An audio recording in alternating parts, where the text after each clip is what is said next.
Baik, terima kasih Ibu Sekum, Bu Erni untuk pengantarnya. Wah, saya terharu ini dikenalkan panjang lebar oleh Bu Sekum nih.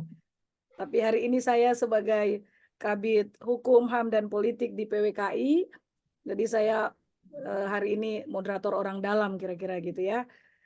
Baik, selamat siang semuanya. Shalom, salam sejahtera. Halo, Assalamualaikum warahmatullahi wabarakatuh. Namo Buddhaya. Shalom, Om Ibu. Swastiastu, salam kebajikan dan salam Nusantara.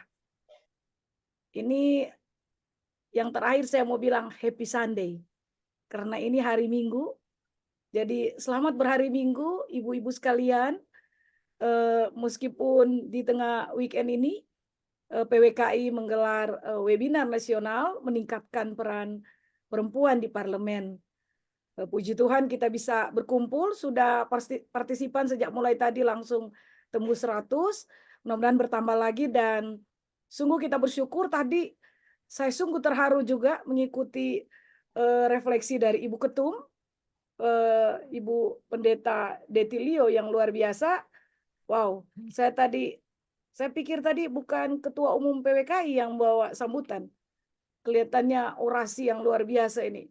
Saya sungguh-sungguh terkagum dan ada beberapa hal yang perlu digarisbawahi oleh Ibu Bapak sekalian yang menjadi peserta webinar pada siang hari ini. Tadi saya berulang kali mendengarkan pesan dan imbauan dari Ibu Ketum PWKI. Mari rajut tali kasih dan persaudaraan. Mari menjadi pelopor pembaruan dan perdamaian. Saya kira ini pesan yang sangat kuat di berapa hari ke depan, tadi Bu Ketum bilang 17 hari ke depan menuju pemilihan umum, kita menggunakan hak pilih kita bagi yang sudah punya hak pilih. Tetapi semua yang terpenting seperti yang Bu Ketum tadi bilang, jangan hancurkan persaudaraan dan nilai-nilai kebangsaan Indonesia. Karena itu Ibu Bapak sekalian, saya sungguh berterima kasih karena hari ini dapat kepercayaan. Ini kerjasama dari bidang pendidikan dan bidang hukum dan HAM. Makanya tadi Ibu Esther yang menghantar dalam ucapan selamat datang. Karena itu, Ibu Bapak sekalian, saya tidak mau lama-lama waktu kita karena ini webinar dan hari Minggu banyak yang sibuk. Kita ingin belajar bersama-sama supaya kita semakin cerdas dan bijak seperti yang disampaikan Ibu Ketum tadi menjelang pemilihan umum nanti. Saya kira bukan cuma ibu-ibu yang hadir di sini tapi mungkin pemuda dan bapak-bapak juga yang ada. Mari kita bersama-sama berbagi cerita, terutama bagaimana sebenarnya kita meningkatkan peran perempuan di parlemen. Ibu bapak sekalian, saya mau kasih pengantar meskipun mungkin sudah banyak yang sering dengar. Sejak pemilu 2009 bahkan 2004, kita sebetulnya sudah menggaungkan bagaimana keterwakilan perempuan di dunia politik, terutama di parlemen. Yang disebut dengan parlemen adalah di DPR RI, di DPRD provinsi maupun di DPRD kabupaten. Termasuk juga kita berharap keterwakilan di DPD, Dewan Perwakilan Daerah. Nah, sejak 2004, pemilu 2004, 2009 sudah digaungkan bagaimana keterwakilan perempuan sebanyak 30% yang kita kenal dengan kuota 30%.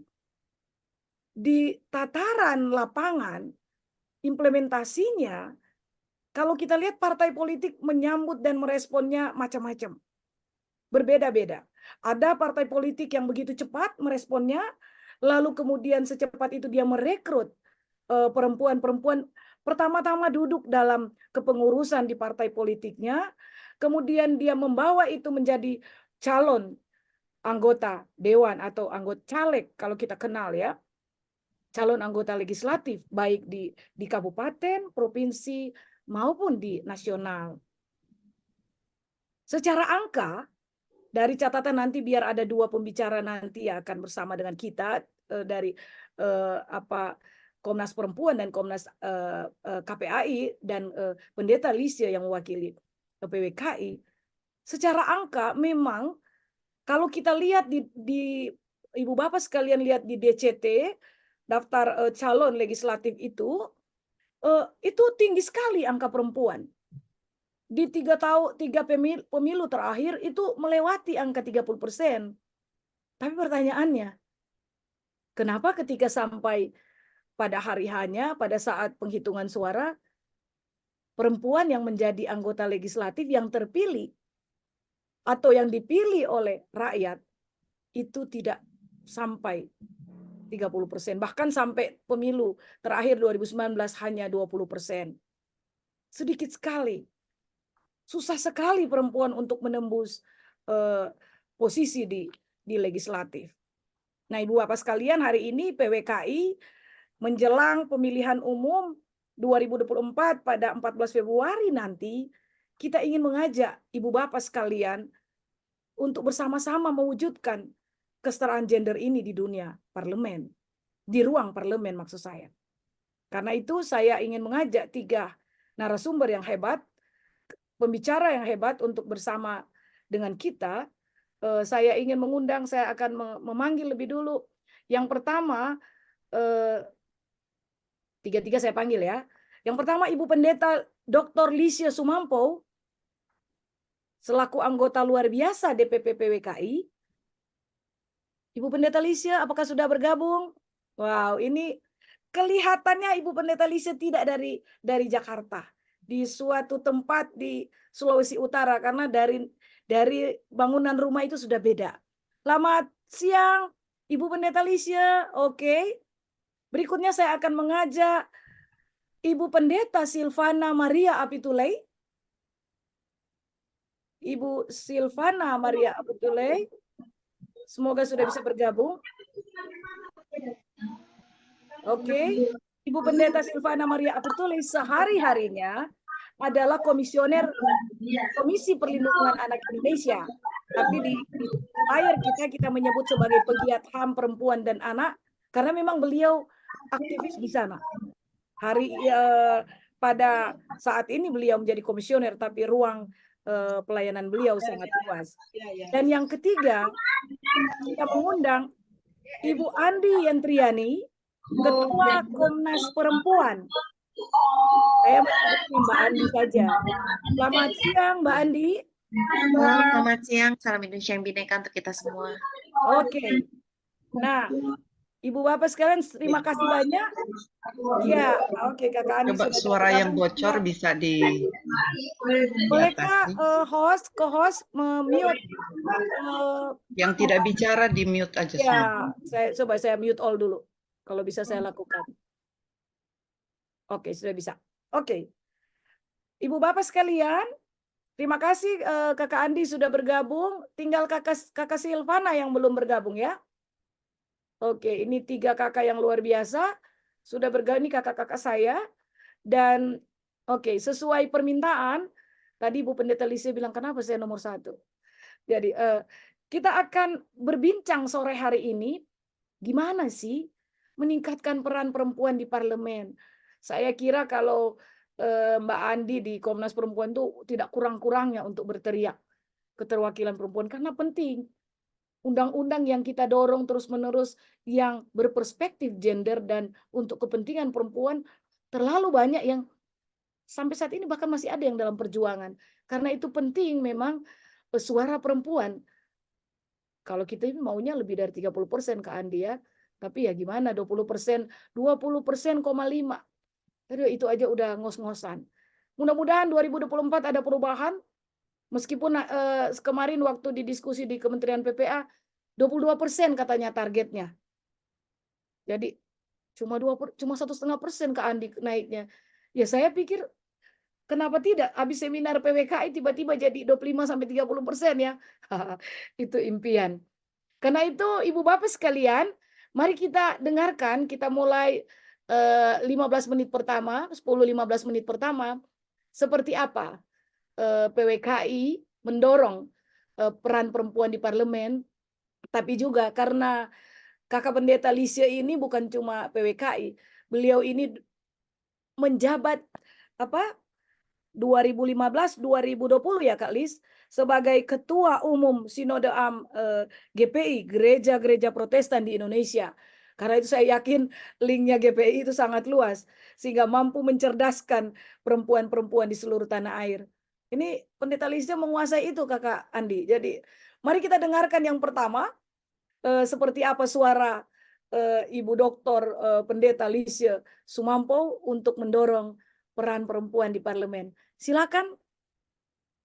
Sebentar Mau share screen, sudah jadi co-host kah? Silakan. Ini dapatnya lihatnya baunya dari tomohon ini, Kakak Andi. Baunya tomohon sih dari mana ini yang rumah-rumahnya. sebentar. Dari Binangun, Manado. Ah, itu Winangun ya. Kelihatan memang. Sorry, salah. Silakan sambil menunggu Kakak Sil, semoga sudah bisa bergabung ya. Pendeta Silvana, semoga bisa bergabung. Silakan Pendeta Lisha. Baik, sebentar ya, saya mau share screen tapi Iya, saya yakin ibu-ibu dari seluruh tanah air yang bergabung secara online ini luar biasa. Ini bukan hanya DPD, DPP, DPD, tapi juga dari peserta umum. Warga gereja juga ada. Warga gereja kami menyapa, bahkan ini umum ya. Tidak hanya warga Kristen, saya lihat ada juga yang dari luar ikut bergabung. Karena ini kita share ke semua komunitas perempuan. Mitra organisasi share. Ya, mitra udah organisasi. kelihatan kah? Belum. Oh, sebentar. Ini kok nggak bisa share screen? Kalau perlu saya bantu, Oke, saya kirim WA ke saya bukakan ini dari sini. oke. Share. Bentar. Nanti saya bantu. Ya, pertemuan hari ini sudah se-Indonesia Iya. karena dari Sabang sampai Merauke, dari timur sampai ke Miangas, diwakili oleh DPP, DPD, dan DPC, PAC, PWKI. Mantap. Ada kesulitan, Pendeta Lisha? Bisa dikirim Saya ke saya. share ya, saya share ke Ke WA aku. WA yang tadi ya, yang saya WA. Oke. Biar langsung. Oke. Bisa langsung dibuka sambil saya download. Baik, terima kasih atas kesempatan. Salam Nusantara Salam Nusantara. Mantap. bagi kita semua. Salam Nusantara. Baik, saya sangat senang ketemu lagi dengan Ibu Andi. Saya kira yang memang lebih banyak berkompetensi di bidang ini adalah Bu Andi, yang memang ada dalam tataran konsepsi maupun dalam tataran praktek ya, praktek lapangan maupun usaha-usaha mengevaluasi bahkan mengedukasi perempuan-perempuan Indonesia agar ada dalam arus pembawa damai kalau kita lihat judulnya kita ya. Nah, para narasumber yang saya hormati, Ibu moderator yang luar biasa ini, dari sana ke sini, dari segala benua gitu. Bahkan teman-teman dari DPD, DPP, DPD, DPC maupun dari Dewan Pimpinan anak cabang ya, yang ada di seluruh Indonesia. Saya sungguh merasa sebetulnya kurang nyaman dengan ini oleh karena saya diperhadapkan dengan narasumber yang sangat expert di bidangnya. Oleh karena itu saya hanya ingin untuk memberi catatan-catatan pinggir tentang bagaimana meningkatkan peran perempuan dalam parlemen.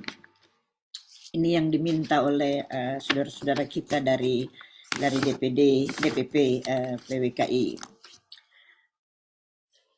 Bisa? Nggak bisa juga. Oke.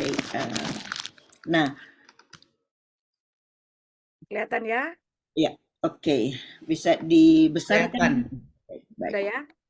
Ini judul yang diminta. Jadi ada dua elemen saya kira kalau kita lihat di sini, peran perempuan dan apakah perempuan bisa berperan dalam kancah pemilu kali ini sebagai pioner pembawa damai atau justru penggerak perdamaian dalam memberi nilai atau memberi nuansa dalam pemilu yang kita kenal sangat rentan dengan konflik, kebencian, dan berbagai praktek-praktek yang hemat saya itu sebetulnya sangat miris bagi perilaku perempuan.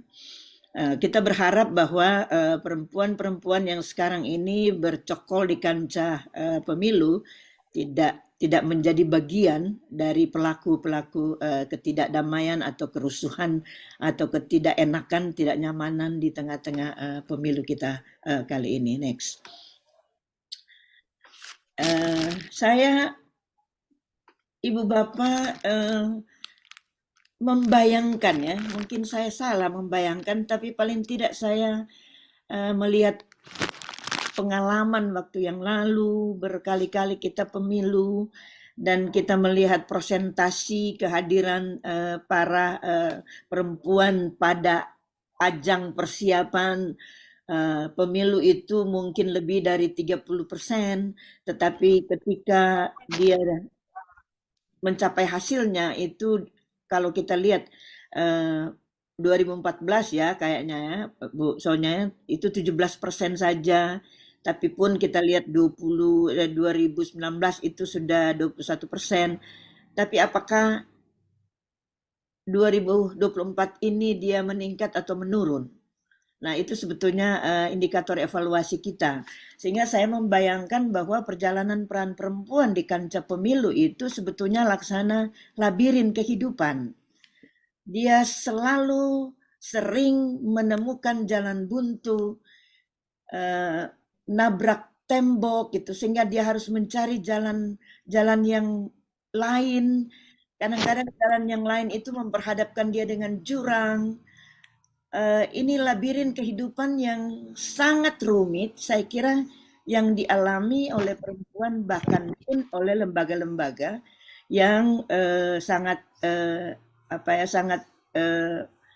ingin agar supaya peran perempuan itu meningkat dari pemilu ke pemilu. Nah, lika-liku yang sangat rumit ini membuat perempuan itu merasa bahwa dia tidak, ya artinya menurunkan fighting spiritnya sebagai seorang perempuan. Karena dia berhadapan tidak hanya dengan laki-laki, tapi justru dia berhadapan dengan perempuan. Jadi banyak jalan buntu, banyak tembok yang dia temui dan yang dia hadapi dalam labirin perjalanan peran dirinya di kancah politik. Apalagi di pemilu ini.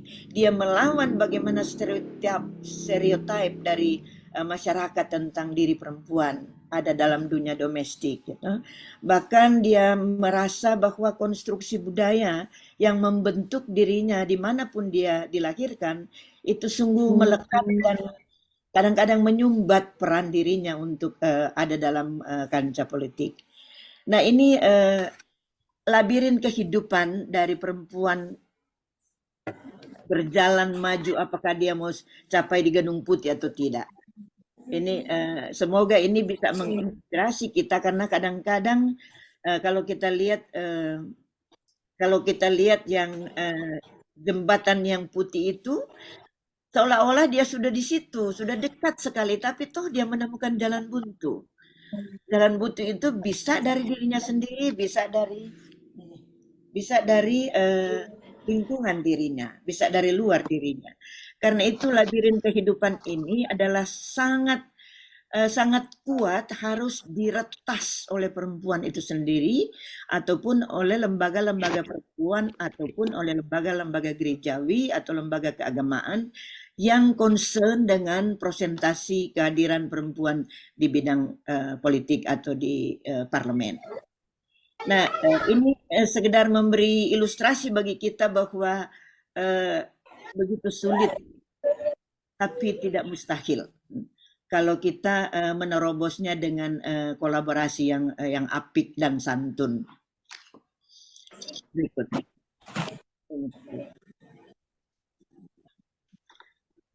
Nah, Saya kira ini memang bukan ranah saya, tetapi ini ranah dari para pakar yang secara aktif berkecimpung di bidang regulasi. Itu landasan kita bahwa kita sebetulnya sudah dikasih peluang untuk minimal 30%. Tapi sampai pemilu hari ini, saya tidak mau pesimis, tetapi paling tidak saya masih pesimis lah untuk melihat apakah pemilu 2024 ini kita sudah bisa mencapai 30%. Nah, itu evaluasi kita nanti ketika kita melaksanakan atau terlibat langsung dalam pemilu. Saya menempatkan be yourselves di tengah-tengah peluang meraih sukses ini, karena sebetulnya kapasitas diri inilah yang menjadi unggulan kita sebagai perempuan, sehingga kita tidak menjadi naif terhadap undang-undang itu. Kita pun tidak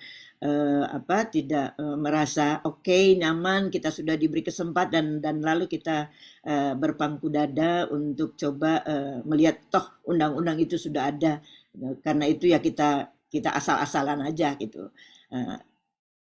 Sehingga saya menempatkan di pusaran peluang itu sebetulnya ada dalam diri kita sendiri. Next. Klik saja dia maju.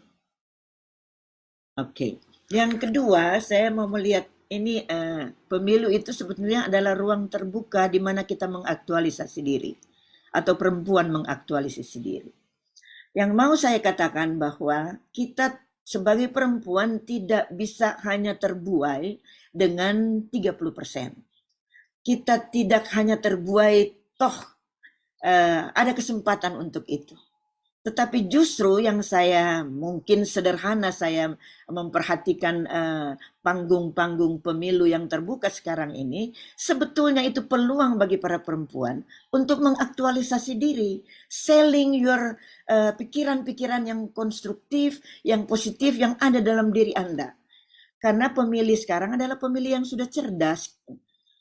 Kalau kita sekedar perempuan dan sekedar untuk memenuhi flyer dan sekedar untuk memenuhi kuota tanpa aktualisasi diri, tanpa kapasitas diri, tanpa kualitas diri, saya kira kita pun akan kecewa.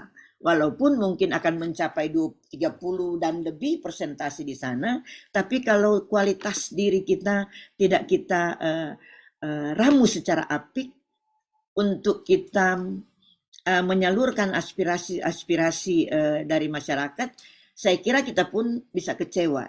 Sehingga kita jangan, maksud saya kita jangan terpaku pada kualitas, pada kuantitas, tapi mari kita memberi perhatian pada kualitas diri sebagai seorang perempuan dalam berkompetisi di era atau di kancah pemilu next.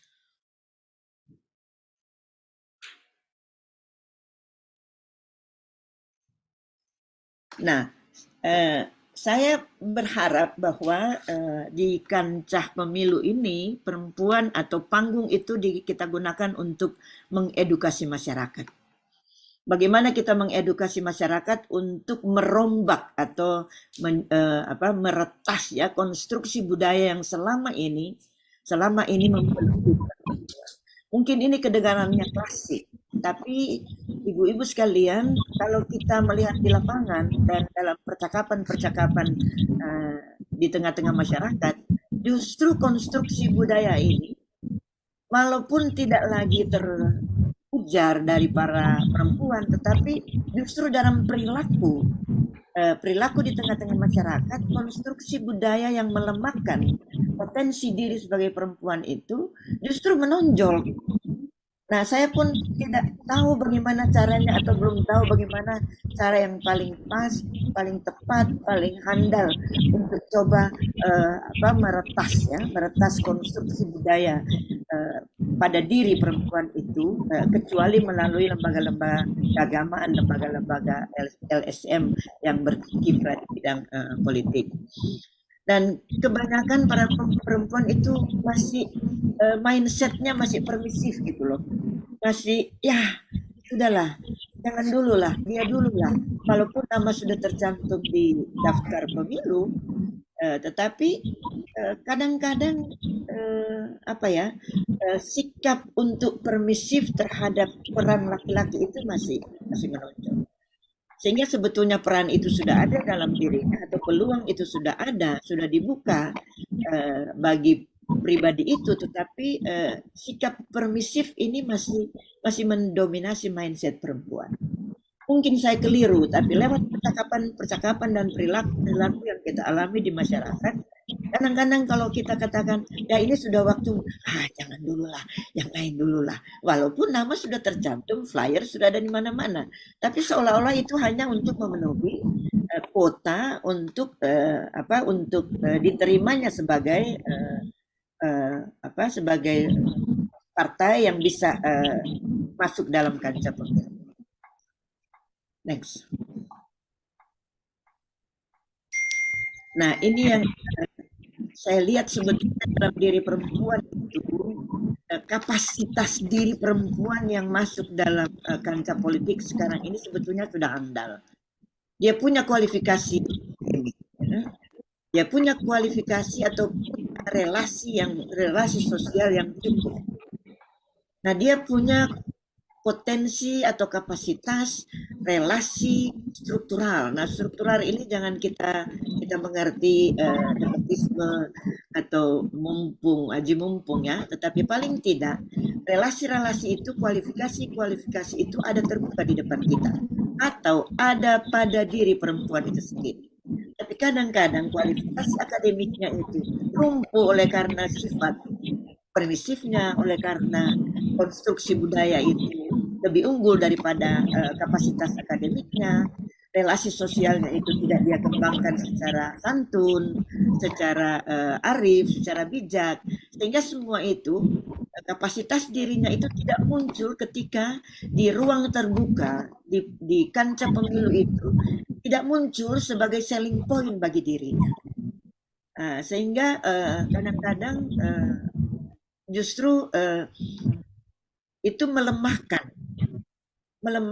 kapasitas dirinya, padahal sebetulnya itu menjadi potensi pada dirinya, sehingga kualifikasi kita sebagai perempuan yang punya kemampuan akademik, punya relasi struktural yang hebat, yang luas, punya kualifikasi struktural yang bisa menunjang, kadang-kadang dilemahkan oleh sikap atau kondisi budaya, oleh sikap permisif dari kita sendiri. Nah, berikut.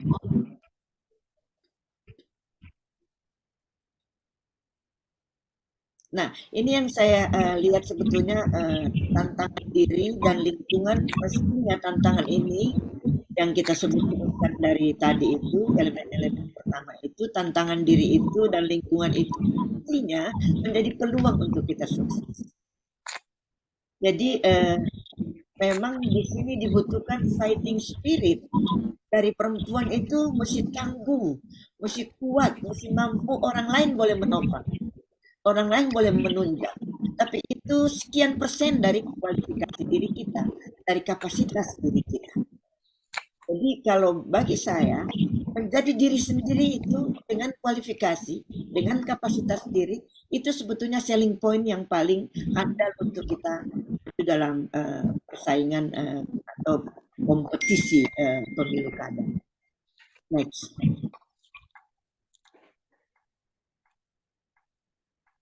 Nah, ini tentu kita punya pengalaman pribadi di lapangan kita, di daerah kita, di lingkungan kita masih bisa menemukan peluang-peluang yang tersedia di lingkungan kita atau dalam diri kita yang perlu kita kembangkan.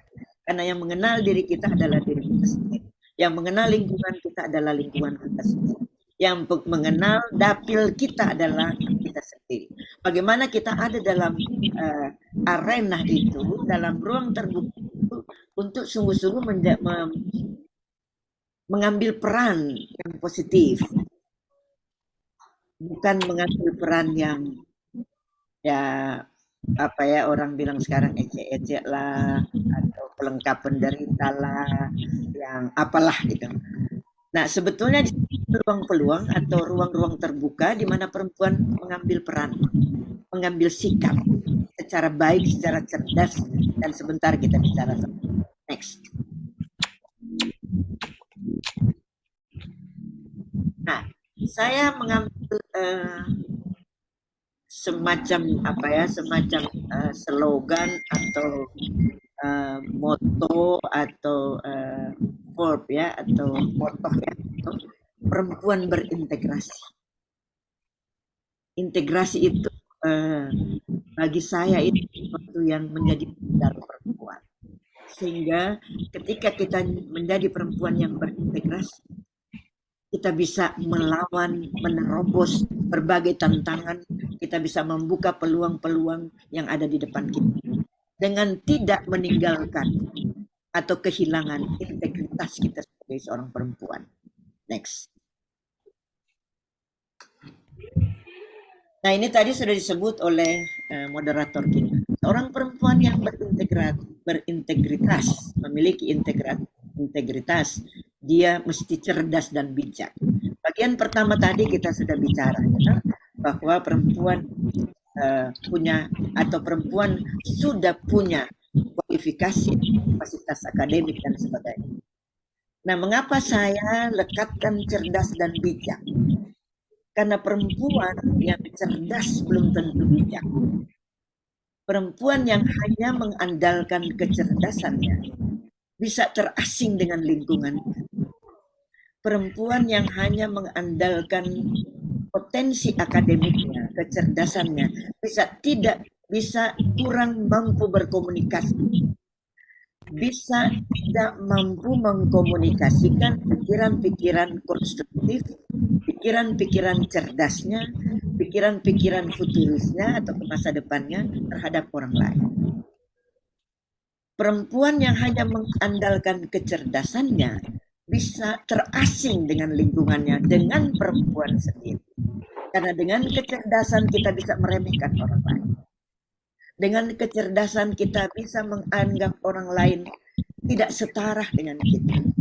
Dengan kecerdasan bisa membuat orang lain kita bahwa kita tidak ada di dalam komunitas mereka. Karena itu kecerdasan itu harus melekat di dalam dirinya, bijak, wise, menjadi seorang yang wise, menjadi seorang yang bijak. Karena ketika kita menjadi orang yang cerdas dan kita menjadi seorang yang wise, yang bijaksana, maka kita akan mampu atau kita menjadi perempuan yang kritis. Jadi perempuan yang kritis terhadap apapun yang kita hadapi, apapun yang ditawarkan kepada kita. Kita tidak mudah percaya dengan apapun yang diberitakan, tanpa memverifikasi apa yang kita dengar. Di dunia milenial sekarang ini, media massa banyak sekali menawarkan berita-berita, godaan-godaan yang sepertinya benar, sepertinya baik, sepertinya menyejukkan, sepertinya mengakomodir aspirasi masyarakat. Tapi ujung-ujungnya mungkin adalah untuk kepentingan diri sendiri. Karena itu kecerdasan itu harus disertai dengan kebijaksanaan. Sehingga kita betul-betul akan mencari kebenaran yang sejati dari apa yang kita baca, yang apa kita dengar, apa yang kita lihat. Sehingga perempuan-perempuan bisa menjadi penyambung lidah, bisa menjadi provokasi. Jadi provokasinya itu jangan kita lihat sebagai negatif ya. Provokasi itu juga positif dalam arti kita memprovokasi masyarakat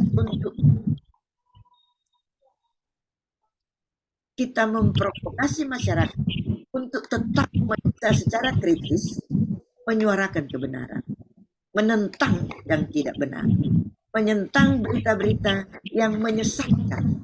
Karena itu kecerdasan dan kebijaksanaan menjadi hal yang sangat lekat diimplementasikan dalam kehidupan kita sebagai perempuan. Perempuan yang berintegritas, 2 menit lagi ya Bu Lis. Kita mesti percaya diri dan dapat dipercaya. Nah, ruang publik yang diberikan kepada kita, kepada perempuan, ini adalah ruang publik di mana kita menyatakan atau mengungkapkan rasa percaya diri kita bahwa kita tidak tergantung pada siapapun, tapi kita tergantung pada kapasitas diri kita. Dan karena itu kita juga mesti menjadi orang yang dapat dipercaya. Jadi selling point atau apa yang kita sampaikan di panggung-panggung pemilu itu mesti dapat dipercaya oleh masyarakat ketika kita mampu untuk mengimplementasikannya. Kemudian yang selanjutnya adalah komitmen dan kolaborasi. Kita komited terhadap apa yang kita serukan dan kita kolaborasi. Karena perjuangan perempuan untuk mencapai labirin kesuksesan itu tidak bisa sendiri. Tapi kolaborasi itu tidak harus menghilangkan komitmen pribadi, integritas pribadi. Karena itu kita harus teguh untuk memegang komitmen kita sebagai perempuan yang punya integritas. Next. Ini yang paling terakhir. Sebagai perempuan, saya menghimbau agar kita membangun jembatan perempuan sebagai pioner menuju sukses. Pioner perdamaian. Pioner kebenaran. Next. Jangan kita bentuk atau kita bangun tembok, tapi mari kita bangun jembatan. Nah, bersama kita maju mencapai tujuan. Itu kolaborasi, tidak hanya perempuan, tetapi perempuan dan laki-laki. Kolaborasi pribadi dan komunitas-komunitas. Nah, di mana kita bisa melakukan kebersamaan itu? Mungkin kita karena sebagai PWKI, kita bangun jejaring kolaborasi antara pusat, daerah, dan sampai ke ranting. Kita sama bangun komitmen bersama untuk maju bersama. Next. Satu lagi ada sudah terlewat.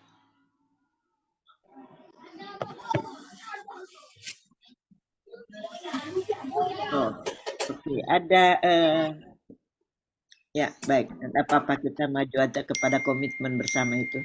Nah ini sebetulnya bersama lanjut saja. Nah, bersama kita maju. Kita saya mau mengakhiri catatan-catatan pinggir saya dengan proverb ya dari Afrikan. If you want to go fast, go alone. But if you want to go far, go together. Jadi bila Anda mau berjalan menuju sukses sendiri dengan cepat, maka Anda boleh berjalan sendiri. Tapi Anda akan tiba di sana mungkin dengan kesepian, tiada komunitas yang ada di tengah-tengah Anda. Tapi kalau Anda mau berjalan bersama, Anda mau berjalan jauh ke depan, berjalanlah bersama.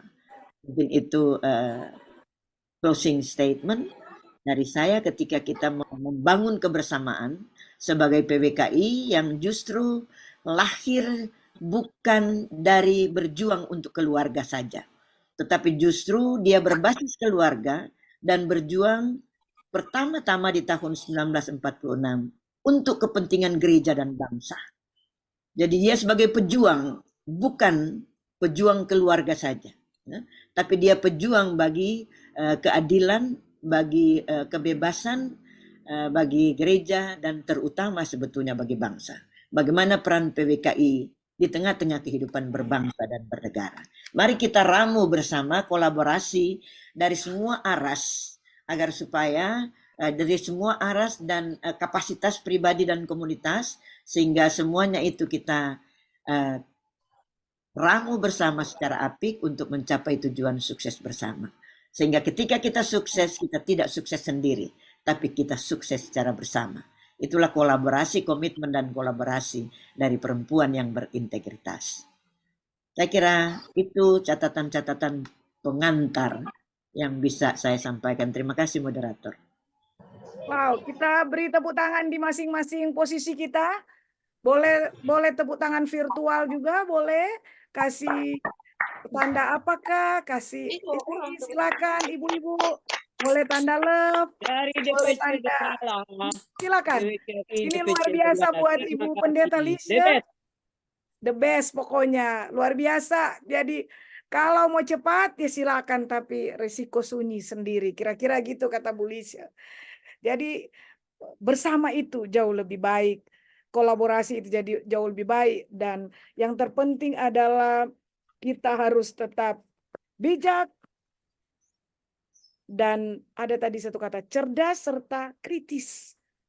Jadi kritis juga itu bagian yang diberi pesanan oleh Ibu Pendeta Lisha. Saya yakin semua ibu-ibu dan bapak-bapak dan anak muda di ruangan virtual ini luar biasa.